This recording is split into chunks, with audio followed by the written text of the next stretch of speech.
अलग अलग पहलुओं में इसको देखना होगा, क्योंकि वास्तव में अगर हम रामचरितमानस में राम राज्य का वर्णन पढ़ें तो वो भारत का संविधान जैसा कोई एक लिखित कॉन्स्टिट्यूशन कि सरकार कैसा चलेगी ऐसा उसमें कुछ नहीं।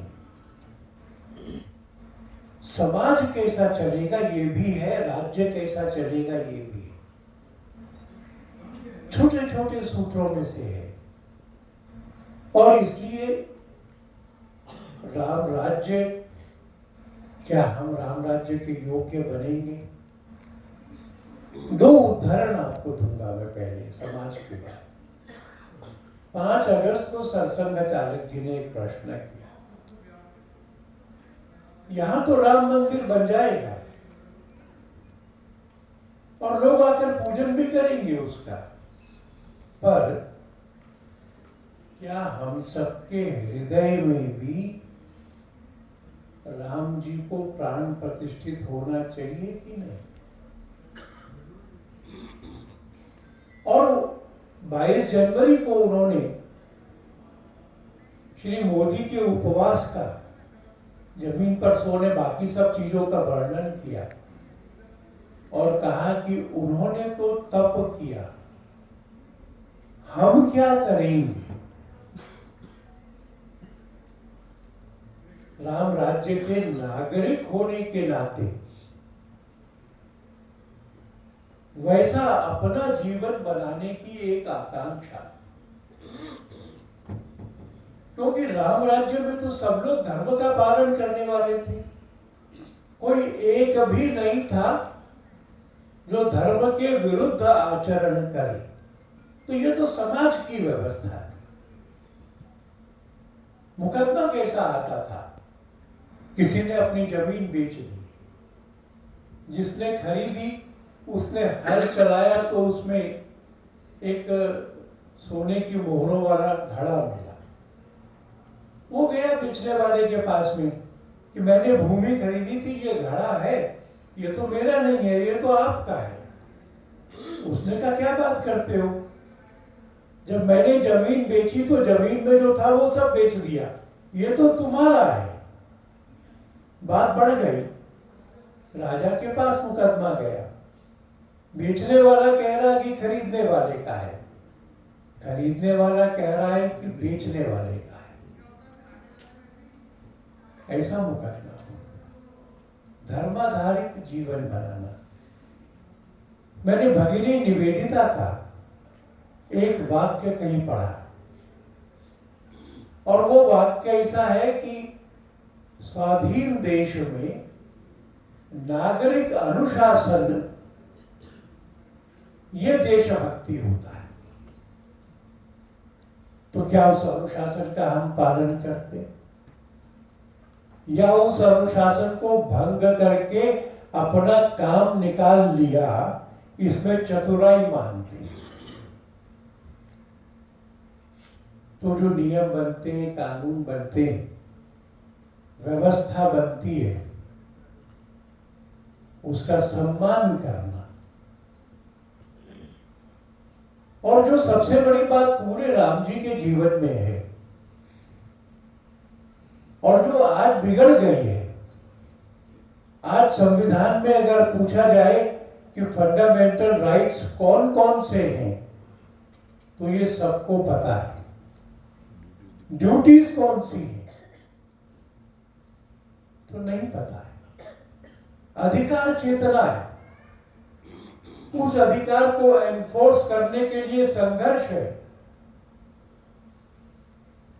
कई झगड़े होते हैं तो उसको निपटाने के लिए कुनबा भी नहीं है, समाज भी नहीं है। पति और पत्नी का झगड़ा, बाप का बच्चे का झगड़ा, बूढ़े माँ बाप का भरण पोषण, बच्चों का गुजारा, इन सब के बारे में असहमति होती है।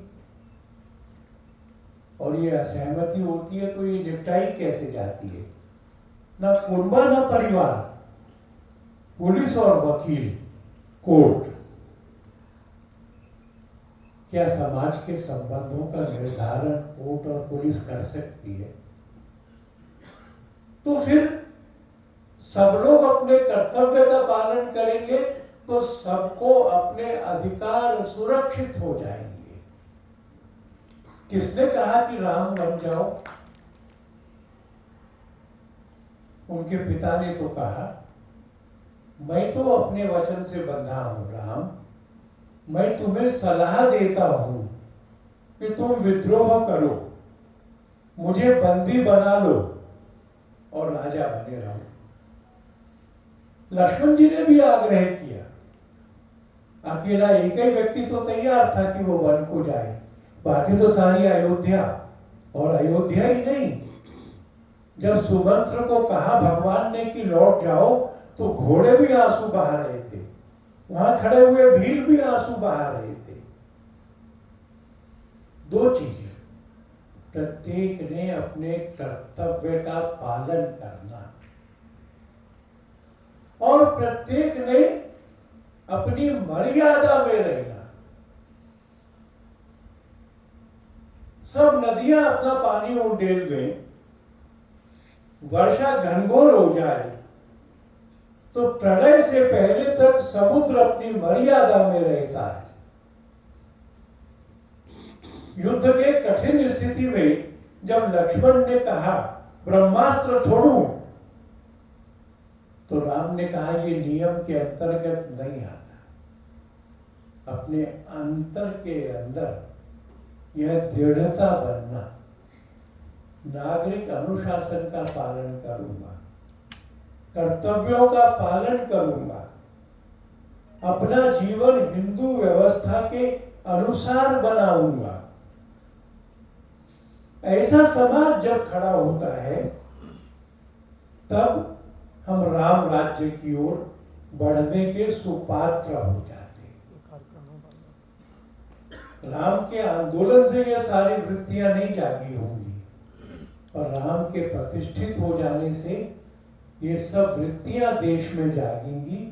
तो राम राज्य का पहला सुदृढ़ आधार होगा नागरिक अनुशासन को मानने वाला, कर्तव्यों का पालन करने वाला, धर्म के आधार पर अपने जीवन की रचना करने वाला समाज।